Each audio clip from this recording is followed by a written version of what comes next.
Hi, my name is Samantha Ricketts. This presentation was prepared as part of the HAP 360 course on Information Systems in Healthcare Management at George Mason University, Department of Health Administration and Policy. Today I will be going over precision and predictive medicine. Aside from precision medicine and predictive medicine, I will also be going over the Do One assignment.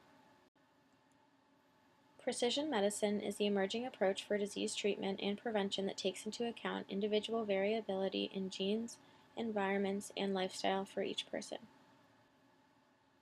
Predictive medicine is an approach that predicts the probability of disease and instituting preventative measures in order to either prevent a disease altogether or to significantly decrease its impact on the patient.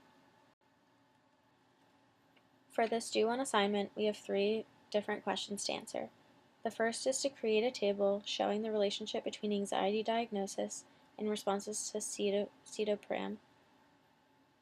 In addition, we need to report the rate of success for that among patients with generalized anxiety depression. The second question is which medication has the highest success rate when the patient has anxiety diagnosis. Again, we will be reporting the rate of success for each of the medications.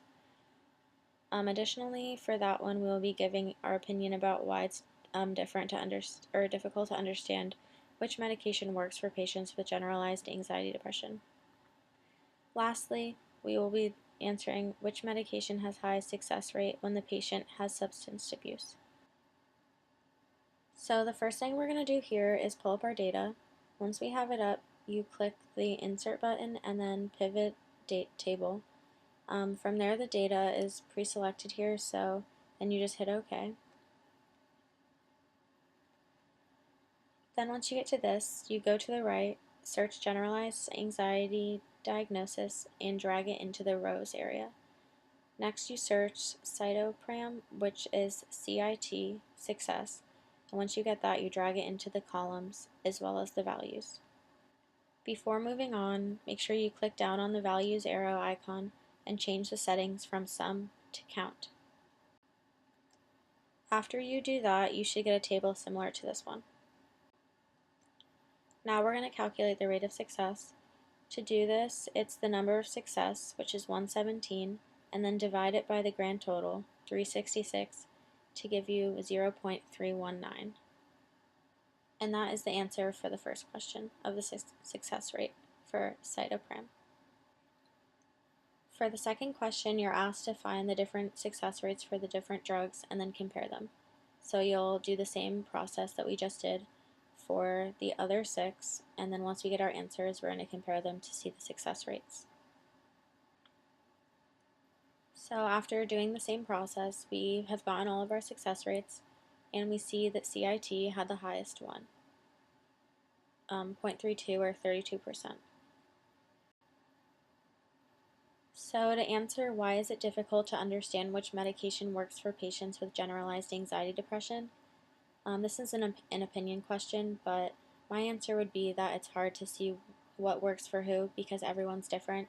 So medications will, people will react different to different medications. You can't predict always how people will react or what will work best for them. So for question 3, we're going to be answering which medication has the highest success rate when the patient has drug abuse.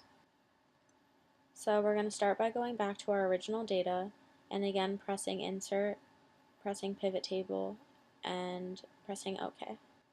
Again for this one, we're going to bring down CIT success for columns and values, but the only difference here is that we want the drug abuse diagnosis for the rows. And again, before we leave this, we're going to make sure we turn under the sums, or under values, sum to count. And after doing that, the table you get should look like the table below.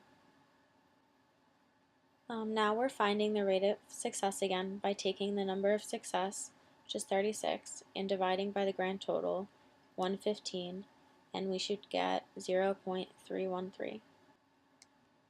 So in order to make our comparisons, we also needed to figure out the rates of success for all of the other medications.